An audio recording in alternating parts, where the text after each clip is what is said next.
Ah, les Spigouliers, comment vous le décrire? C'est le Temple du Sud, une institution.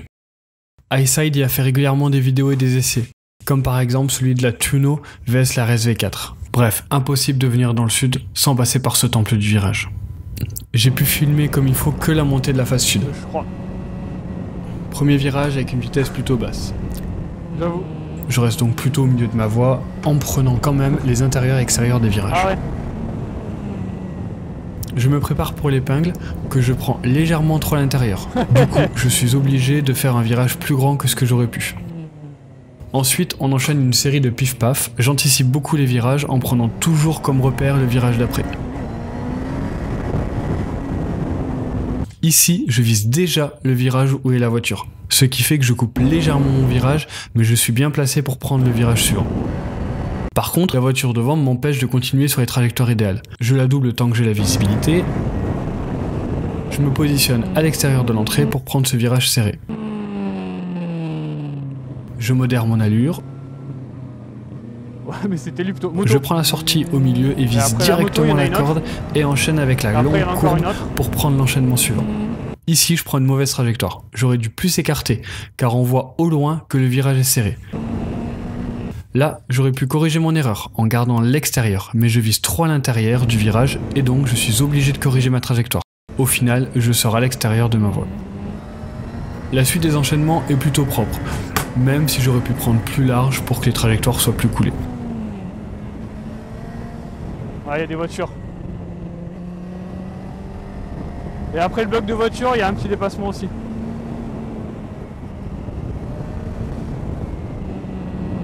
Oh la pizza! Je rétrograde avant l'épingle, j'attends la fin du virage pour remettre les gaz, même si je modère mon allure à cause du virage suivant. Sinon, j'aurais dû passer la vitesse, puis juste après la descendre. Bref, du tricotage. Je suis un peu trop au milieu. Je tourne mon regard et vise bien l'extérieur du virage en prévision de la ligne droite suivante. J'augmente le rythme au vu des virages suivants. Je contiens mon accélération car je ne vois pas comment est le virage suivant. Une fois la sortie découverte, je peux remettre un peu les gaz. Le freinage était un peu fort par rapport à la place que j'avais. Je rétrograde pour garder le régime idéal. Je reste à l'extérieur du virage. Je regarde la sortie, je prends l'intérieur et une fois la sortie en vue, je remets les gaz. Ici, je vise directement à l'extérieur du virage. C'est pour cela que je coupe légèrement mon virage, mais j'aurais pu prendre un poil plus à l'extérieur. J'attends de voir la sortie pour remettre les gaz et prévois ma trajectoire de sortie. Alors ici, tout simplement, j'ai fait n'importe quoi. Le rétrogradage inutile, l'entrée du virage au milieu, plonger trop tôt, bref, tout ce qu'il fallait pas faire.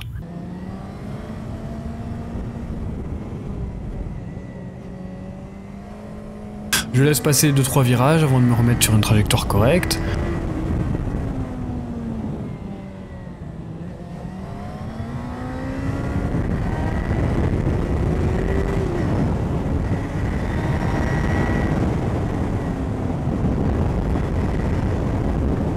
Épingle en approche, je prends l'extérieur, je réduis mon allure, je rétrograde, je maintiens l'allure et une fois dans la sortie, je remets les gaz en grand.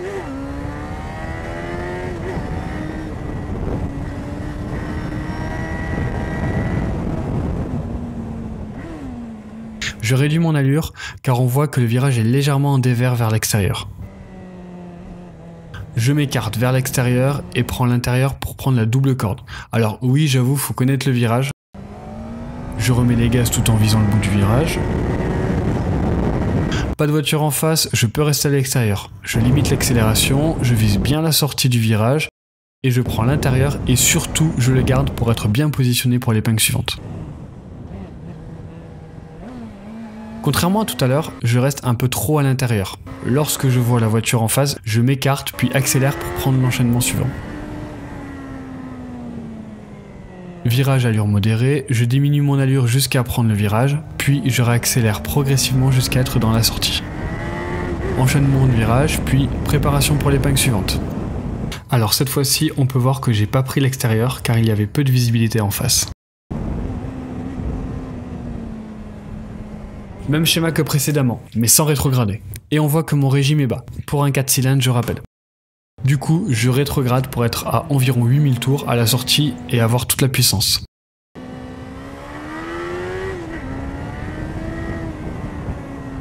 Comme pour l'autre virage, je passe le virage à allure modérée, avec une réaccélération progressive quand je vois la sortie.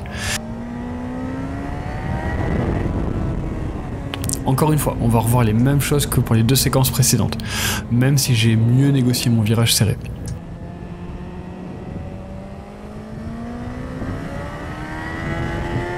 Ici, on voit bien que je prends la sortie un peu large, et que je prépare mon virage suivant en me déportant vers l'extérieur. Dès que j'ai vu la sortie, je rétrograde, car je vois ce qui m'attend. Je remets les gaz, un peu trop fort car on voit que je dérape de l'arrière. Par contre, je plonge trop vite dans le virage. Je prends pas le temps de me déporter à l'extérieur et du coup je suis coincé à l'intérieur et je suis obligé de réduire les gaz. Grosse ligne droite. Bon, là on va commencer une partie spéciale, car la route devant n'est pas très large. Je freine, peut-être un peu fort, mais bon, il vaut mieux ça que l'inverse. Je prends l'enchaînement tout en faisant attention à la sortie afin de s'assurer qu'il n'y ait pas de voiture. Je me positionne à l'extérieur dès l'entrée, je limite ma vitesse au cas où il y a une voiture en face. J'accélère pas trop car je sais qu'il y a une épingle après. Je me concentre plutôt à ne pas prendre trop large.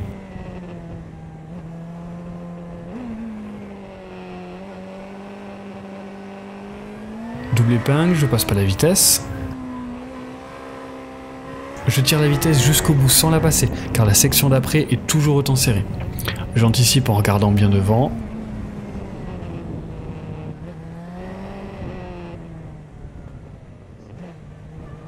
J'ai de la visibilité, je double rapidement. Encore et toujours des épingles. Par contre, je la prends pas très bien. Je décélère un peu trop, ce qui fait que je resserre ma trajectoire. Je prends bien large pour finir ma trajectoire dans l'entrée du virage suivant. Pif paf en restant bien de mon côté, surtout dans le virage. On sort de la partie plus étroite, donc on va pouvoir remettre les gaz. Là, j'aurais vraiment pu passer la vitesse. Du coup, je suis assez hésitant dans mon accélération car je suis haut dans les tours. Alors ici, je suis très à l'intérieur. Alors oui, effectivement, on peut dire qu'il y a un danger. Mais le plus important, c'est de ne pas focaliser sur les voitures en face, surtout pas. Il faut bien garder en ligne de mire la sortie, voir le virage suivant, ce qui me permet de bien sortir et de ne pas être déconcentré par les voitures. Si on fait pas d'arrêt sur image, effectivement je suis au milieu du virage. Même si ma trajectoire est effectivement très à l'intérieur, on peut observer que je remets pas les gaz avant de voir la sortie et également que ma trajectoire est tangente au point de corde, ce qui veut dire que j'y passe un minimum de temps. Je me positionne à l'extérieur du virage, je prends la corde et me déporte à l'extérieur car on voit qu'au loin un autre virage se prépare. Je rétrograde pour être bien dans les tours à la sortie. Des voitures en face, j'attends de bien voir le bout de la ligne droite pour accélérer et reste au centre de la voie, surtout pas vers les voitures, on sait jamais. Donc forcément, je suis à l'intérieur pour ce virage, mais bon, on peut pas faire autrement. Ici, grande ligne droite. Je sais qu'il y a une épingle au bout, je voulais pas passer la vitesse, mais en fait j'avais largement la place. Freinage avant de tourner, je rétrograde, prends mon virage, et là, coup d'accélérateur hésitant, et non, je tombe pas, mais l'avant a perdu l'adhérence. Alors, juste pour faire un petit teasing, je vous ai préparé une vidéo sur le contre-braquage, parce qu'effectivement j'avais eu quelques commentaires là-dessus. Donc cette situation illustre parfaitement ce dont je vais vous parler dans cette vidéo-là. Donc je vous invite à regarder la prochaine vidéo sur le contre-braquage. Bref, petite frayeur, mais c'est reparti.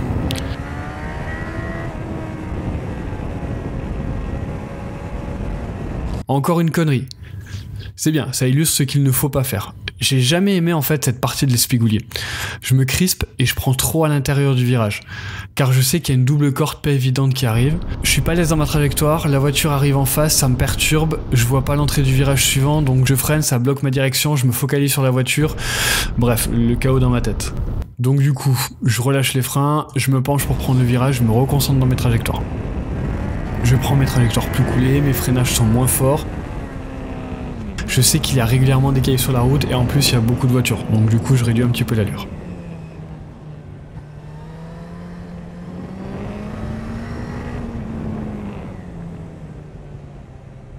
Voilà, c'est fini pour la montée de l'Espi. avec quelques erreurs, mais je trouvais vraiment instructif de vous les montrer. Alors on est d'accord, c'est pas la trajectoire idéale et parfaite de l'espigouiller, mais bon, le but c'est vraiment de décortiquer les différentes situations, les bonnes, les mauvaises, et surtout, comme pour les termes, les conséquences d'une mauvaise trajectoire ou d'une mauvaise anticipation. Sur ce, bonne route, faites attention, et puis on se retrouve sur ce petit vlog contre braquage. A plus.